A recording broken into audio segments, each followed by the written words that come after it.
శివతత్వం అంటే ఏంటి?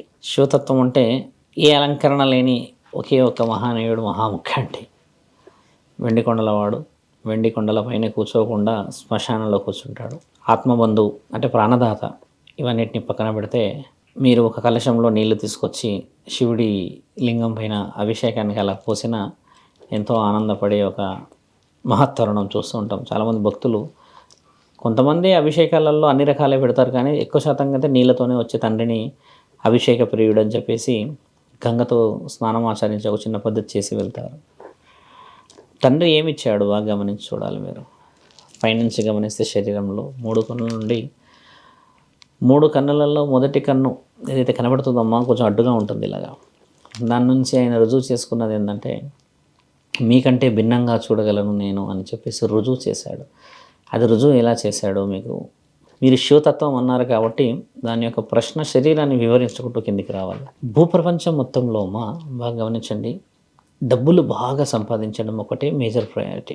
రెండో ప్రయారిటీ మానవాళ్ళు చేసేది శారీరకమైన సుఖం, అంటే శరీరానికి వెలిపిస్తారు. మద్యం ఉన్నవాడు అదే, మద్యం లేనివాడు అదే, పిచ్చోడు అదే, మంచోడు అదే, ఎడ్యుకేటెడ్ అదే, అన్ఎడ్యుకేటెడ్ అదే, అసలు లోకం గురించి తెలిసి తెలియకుండా ఉన్నవాడు కూడా అదే. అంటే మద్యంలో ఉన్న మత్తు అనేది కామానికి ఎక్కువ ప్రయారిటీ ఇస్తారు మన దగ్గర. బాగా గమనించాలి. ఒక జీవి భవప్రాప్తి గురించి అని చెప్పి చాలా పరితపిస్తాడు, అంటే శారీరక కలయికలో. అయితే మహాముఖంటి పేరు బ్రహ్మచారి విశ్వచారి ఒకప్పుడు, ఆయన పెళ్ళి కాకముందుకున్న తరుణం. అయితే 6th సెన్స్ అనేది ప్రతి ఒక్కరి శరీరంలో ఉంటుందమ్మా. మనం సహజంగా మాట్లాడుతూ ఉంటాం కదా 6th సెన్స్ చెప్తుంది అని. అలా మహాముఖంటి ఒక వ్యక్తి యొక్క జ్ఞానం ఎక్కడ కోల్పోతున్నాడో కనిపెడతాడు. బాగా గమనించాలి. ఇప్పుడు నేను చెప్పిన విషయాలలో మనిషి విచక్షణారహితంగా ఎన్నో కోల్పోతాడు కదా ఈ విషయాల్లో.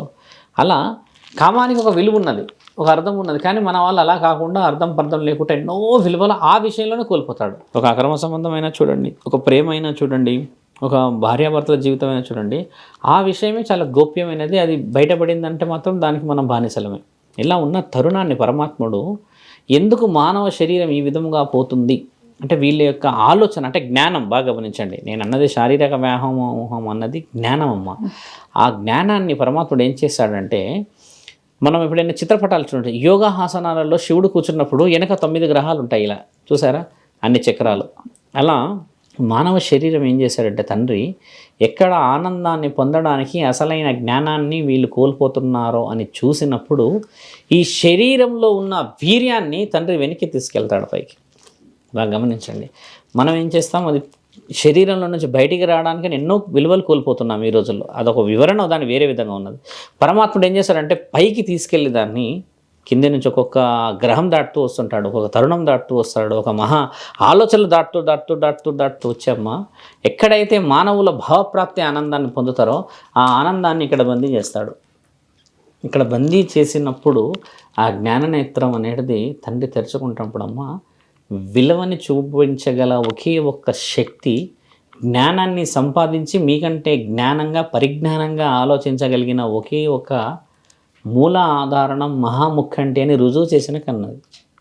మీరు కొంచెం డీప్గా వెళ్ళిన ప్రశ్న అది.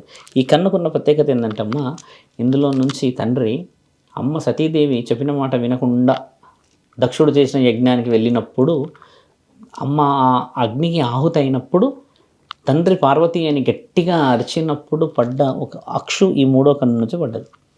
ఈ కన్నుల నుంచి కాదు, ఎక్కడి నుంచి పడ్డ ఆ అక్షయ రుద్రాక్ష. ఎందుకు రుద్రాక్ష ప్రత్యేకమైందో మీకు ఇప్పుడు అర్థమైందా?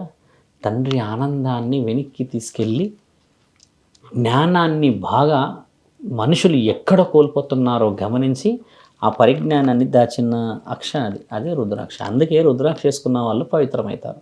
దానికి అదొక అర్థం. కొంచెం కిందికి వస్తాం. గరళకంఠుడు ఆయన గారు గరళాన్ని గొంతులో పెట్టుకున్నాడు.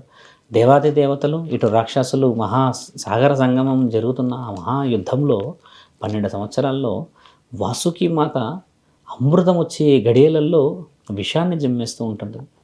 అలాంటి విషయాన్ని దేవాది దేవతలు పారిపోతారు తట్టుకోలేక. అప్పుడు మహాముఖంటి వచ్చి మిగతా దేవాదేవతలు పిలిస్తే కలశం ఆ యొక్క శంకులో తండ్రి ఆ విషయాన్ని తీసి ఇలా తాగిన చిత్రపటం చూస్తాం. అలా విషయాన్ని తాగేసినప్పుడు వాసుకి చుట్టుపక్కలున్న ప్రమద గణాలంతా ఏం ఆలోచిస్తారంటే, ఇంత అహం లేదు, ప్రాణం మీద ధ్యాస లేదు, ప్రాణం పోతుందన్న ఆలోచన లేదు, విషం అంటేనే పారిపోతున్నాం మనందరం, అలాంటి ముక్కంటి వచ్చి విషయాన్ని గొంతులో పెట్టేసుకున్నాడా అని ఆశ్చర్యపోయి తండ్రికి నీలకంఠుడు అని గుర్తిస్తారు. నీలకంఠుడు అంటే విషం, నీలం అంటే మీకు తెలిసిందే కదా, బ్లూ కలర్. అలా ఉన్న తరుణంలో తండ్రి ఇక్కడ పెట్టుకొని చాలా గట్టిగా ఇట్లా ఆ నొప్పి భరించలేక ఆ మంట ఇట్లా ఒత్తుకుంటూ ఉంటాడు గట్టిగా. అప్పుడు కర్కాటకుడు అనే మన సర్పం తండ్రి దగ్గరికి వచ్చి ఏమంటుందంటే, మేము మీ నొప్పిని మా శరీరంలోకి తీసుకోగలం, ఆపగలము అని అన్నప్పుడు ఎలా చేయగలరంటే, తండ్రి వచ్చి ఆయన మెడకు చుట్టుకుంటాడు. కర్కాటకుడు ఆయన ఒక సర్పదేవుడు. ఆ కర్కాటకుడు చుట్టేసుకున్నప్పుడు ఈ విషం కిందికి పోదమ్మా. సర్పమే కావడం వల్ల ఆ విషం ఈ యొక్క సర్పానికి అనుసంధానమై ఆగిపోయి ఉంటుంది. తండ్రి మెడలో అందుకుంటుందన్నమాట సర్పం. నేను కొంచెం కిందికి వస్తాను ఇప్పుడు. తండ్రి చితాభస్మాన్ని రాసుకుంటాడు శరీరంలో. చితాభస్మాన్ని రాసుకోవడానికి గల ముఖ్యమైన కారణం ఏమిటి? నా యొక్క పిల్లలు, నేను ఒక ఆత్మ బంధువు ప్రాణదాతని, నా కోసమని నా పిల్లలు ఏదో ఒక రోజు చేరుతారు నా యొక్క గుడికి అంటే శ్మశాన వాటికలోనే కూర్చుంటాడు. ఎందుకంటే ఆత్మ వచ్చేది అక్కడికే కదమ్మా, శరీరం అంతిమ స్థితి అక్కడే కాబట్టి గుడిలో నన్ను ఎలాగో చూడలేరు నా పిల్లలు. కనీసం కాలం చేసిన తర్వాత నా దాకా చేరుతారు అన్న ఆలోచనతోని తండ్రి శ్మశానంలో కూర్చుంటాడు. కూర్చున్నప్పుడు భార్య, పిల్లలు, సంసారం, ఇహలోక పరలోక అన్ని దుఃఖరాగారాలన్నీ గెలిచేసి ఆ ప్రయాణం అంతిమయాత్ర అయినప్పుడు ఈ ఆత్మరోదనని వింటూ ఉంటాడు. ఈ ఆత్మరోదన ఏముంటుందంటే, దేవుడి గురించి ఏమీ ఆలోచించకుండా నా భార్య న్యాయంబడి వస్తుందా, నా కొడుకులు వస్తారా, ఈ బంధువులంతా వెళ్ళిపోతారా, నేను ఎవరిని చూడలేకపోతున్నా, నా మాట ఎవరు వినట్లేరే అన్న ఈ బాధ రోదన శ్మశాన వాటిక కడప లోపలికి రాగానే వీళ్ళకున్న బంధం అక్కడికి ఆగిపోతుంది. అటువైపు ఉన్న ప్రపంచంతో నీకు ఇక సంబంధం ఉండదు. ఇక ఈయన సంబంధం ఈ కడపలోనే ఉంటుంది. అప్పుడు తండ్రి అయిన తర్వాత అందరూ వెళ్ళిపోయిన తర్వాత వచ్చిన ఆ ఆత్మ ఈ శ్మశాన వాటిక, చీకటి, అందులో ఉన్న కాష్టాలు, కాల్చడాలు, పూల్చడాలు చూసి భయపడిపోతుంది కదమ్మా. అప్పుడు నా పిల్లలు భయపడతారేమో అన్న ఆ ఆలోచనతోని నేనే మీ ప్రాణదాతని అని చెప్పి, నేనే ముక్కంటిని, మీ నాన్నని, అంటే మీ ఈ జగత్తుకి నేను లయకారకుడిని. లయ అంటే తెలుసు కదమ్మా, it is like a pulse. లయ అంటే అదే సెన్సిటివిటీ. నేనే అని చెప్పి రుజువు చేయడానికని నాట్యం ఆడుతూ ఉంటాడు. అయితే నువ్వు నా తండ్రివని ఎలా రుజువు చేశానంటే, నిన్ను కాల్చిన భస్మం ఇదిగో నేను రాసుకుంటున్నాను, ఇలా ఒళ్ళు మీద చల్లుకుంటాడు ఆయన. ఇలా చల్లుకున్నది చితాభస్మం అంటారు, దాన్ని భస్మం అనకూడదు, చితాభస్మం అనాలి. అఘోరాలు ఇష్టంగా శరీరం మొత్తం పూసుకోవడానికి అర్థం అది. ఎందుకంటే చితాభస్మం ఒకప్పుడమ్మా మన దగ్గర వనమూలికలతోనే కాల్చేవాళ్ళు. సుగంధపు చెక్కలు పెట్టి, వేప, ఇంకేవో ఉండేవి, ఇవన్నీ పెట్టడం చేత పవిత్రత, ఆ కాలిన ఎముకలు, ఆ ఎముకల ద్వారా శరీరం అంతా కాలిపోయిన తర్వాత ఆ బూడిద కాస్త వనమూలికల సముదాయంతో దానికి శక్తి వచ్చేది. అంటే it is like A positive cosmic energy. దాన్ని శరీరానికి రాసుకోవడం వల్ల చర్మ వ్యాధులు పోయేటి అంట. ఇలా కొన్ని ఉన్నాయి. తండ్రి రుజువు చేయడానికి ఉంటాడు అక్కడ. ఇంకొంచెం కిందికి వస్తాం. నడుము దగ్గర ఏముంటుంది తెలుసా అమ్మ? ఏనుగు మరియు పులి చర్మం ఉంటుంది. గజాసురుడు ఒకప్పుడు తండ్రి గురించి భక్తి చేసినప్పుడు తండ్రి ఆయన గారు ఒక మాట ఇస్తారు, నా గుండెలోకి రండి, మీరు ఎప్పుడు మా గుండెలోనే ఉండాలి, మమ్మల్ని వదిలిపెట్టి వెళ్ళకూడదు అని చెప్పేసి గజాసురుడు చాలా వరం పొందితే తండ్రి ఆ భక్తిని చూసి తట్టుకోలేక గుండెల్లో ఉండిపోతాడు.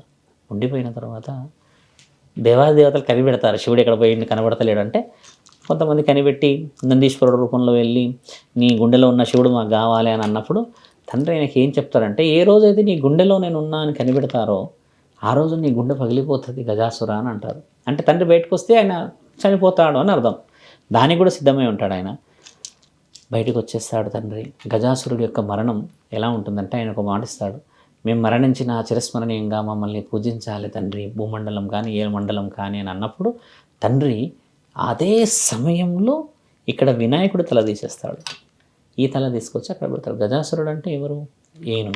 ఏనుగు తలని పూజిస్తాం కదా, ఇలా వచ్చింది. పులి చర్మం ఈయన వేటాడి వీరుడిని రుజువు చేసుకున్నాడు. ఇలా అన్నిట్లలో తండ్రి స్వార్థం మీకు ఎక్కడైనా కనబడిందా? నేను చెప్పిన దాంట్లో ఎక్కడ కనబడలేదు. కేశాలు కూడా భైరవుడితో సమానం. ఆయన ఏం చేస్తారంటే, అమ్మ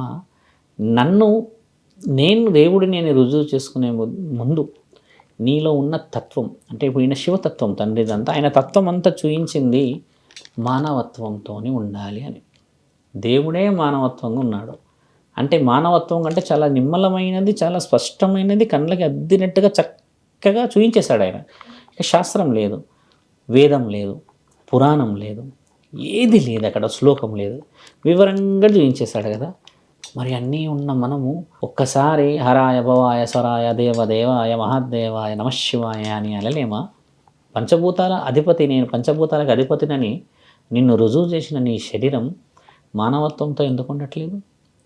మరి శివతత్వం అంటే మానవత్వమే కదా. మానవత్వం లేని నీవు శివతత్వాన్ని ఎలా తెలుసుకోగలవు?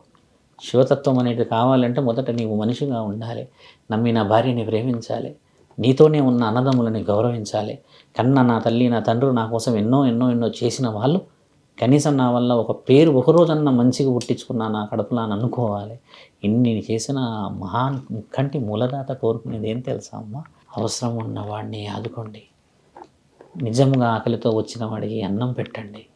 అదే కదా నా శివతత్వం. అన్నపూర్ణాదేవిని సగభాగం ఇవి పెట్టుకున్న నా శరీరంలో నాకు నీవు ఏం పెట్టగలవు? ధూప దీప నైవేద్యాలు. గంగామాతని నెత్తిలో పెట్టుకున్న నాకు నువ్వు ఏ గంగతో తీసుకొచ్చి అభిషేకం చేయగలవు?